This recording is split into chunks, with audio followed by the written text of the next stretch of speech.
Wow, I can't believe that came from grapes. How did they do that? I've got to know.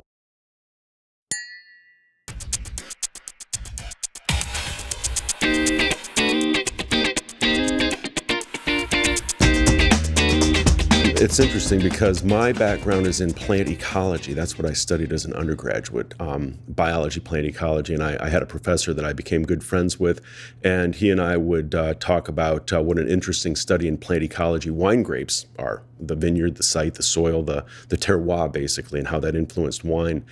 So I graduated with my bachelor's in 1982, and I think you're probably old enough to remember that was the great Rust Belt recession, and there were no jobs in Indiana, and I wasn't going to go rot in my parents' basement. So I moved to Colorado and lived in the mountains and worked at a ski resort for the winter. And while I was there, I took care of some nice restaurants and whatnot and noticed that wine was a big deal there. So I thought, well, hey, now there is maybe a career possibility. Get into wine, I can use my plant ecology background. And so that's where it started. I applied to graduate schools, was accepted at Michigan State.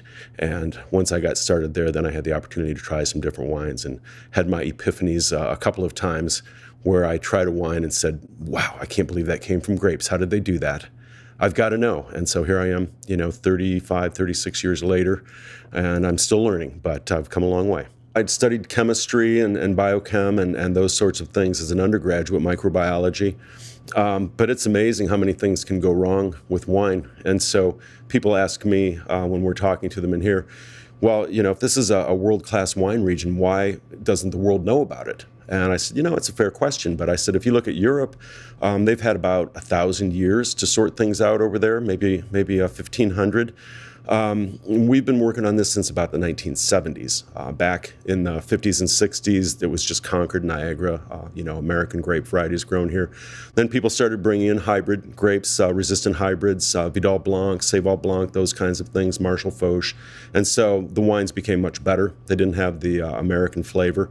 And then some people, but at that time, the prevailing wisdom was vinifera is not cold hardy enough. Well, we can't grow those grapes here. But nobody had tried it. So one of the things I spent a lot of time on at Michigan State was doing variety trials and testing what would work here. You get the right grape varieties, well, how much should you crop? We've got a lot of juice grape growers around, and it's all about yield. And wine grapes don't respond well to being handled that way. So we had a lot of research I did was on how much crop to take, and then canopy management, trellising, root stocks, vineyard floor management, all the things that influence vine vigor and fruit exposure. So those things in the vineyard, you start getting those sorted out, and then there's a lot that goes into the winemaking. And there are things that can be done wrong. Yeast nutrition, that's one of the biggies. If you don't have happy yeast, they'll get stressed and they'll put bad flavors in the wine. And, without somebody showing you where those flavors came from, you're kind of at a loss. Did those come from the vineyard? Did I do something in the vineyard? Is that a spoilage organism? So a lot of research has been done all over the world since the 80s to sort these things out, and we've all learned together. We weren't the only ones making mistakes. California was doing the same thing, and Europe and whatnot. But there's a lot of really excellent technology out there now. The wines are cleaner these days. We're cropping at the correct levels. Red wines, there are things you have to do to stabilize pigments in reds and develop the mouthfeel that nobody knew. The old world, they had, you could learn from the masters there, but as far as understanding the chemistry behind it, that's really just been sorted out in the last 20 years. So, but we're using all those things, and as we were talking earlier, some of the other wineries around are doing the same thing, and we're amazed at the wonderful quality we get. We send our wines to competitions and win awards pretty much wherever we go. So it says we must be doing something right. We're on the right track. And that's the cool thing about it. Everywhere you go, it's different. Every season's different. And one of the things I tell our customers is, when having been in the business as long as I have, growing grapes, making wine, being in all these places in the world, when you open a bottle of wine and pour it and smell it, it smells great, you taste it, it's just wonderful. You really appreciate what that represents. That's a lot of love, a lot of care. Somebody planted that vineyard in the right spot, took care of those grapes the right way, and nurtured that wine through the cellar and did everything right. And there it is for you. And it's a wonderful experience. Well, back when I first started, everybody was pretty much focused on German Rieslings because we felt that that was what we could do best here, just given there were almost no vinifera wines grown or vinifera vines grown in the state of Michigan. Riesling was known to be one of the hardiest of the vinifera, and so some people had planted that and had made some nice wines, and so we focused on that quite a bit. And then having some former students from the program I was in on the West Coast, had an opportunity to go out and visit Napa and Sonoma back, in the late '80s, and have some great wine experiences out there, Pinot Noirs, Zinfandel, some Cabernets and whatnot, and also in Oregon, Pinot Gris and Eastern Washington Rieslings from there. So those were sort of the beginning for me. Well, so I worked at Michigan State as a technician after I got my master's degree. And back then, in the '80s, there were 14 wineries in the state. And they were mostly family owned. A lot of them were farmers looking to do the value added step, and more and more people were going to Europe and visiting Geisenheim in Germany, or maybe going to Bordeaux or Champagne, the cooler regions, because we knew we were more like those than we were like California. And so some good things were coming out, and you're starting to get some wine writers and some awards and competitions. So, but there was a lot we didn't know. So that was at Michigan State. I didn't go to St. Julian to work there until '97. And so I'd learned a lot in that time. I'd done my PhD work, and my PhD was on crop load. How much leaf area do we need to ripen an amount of fruit? When I started, we didn't even know what questions to ask.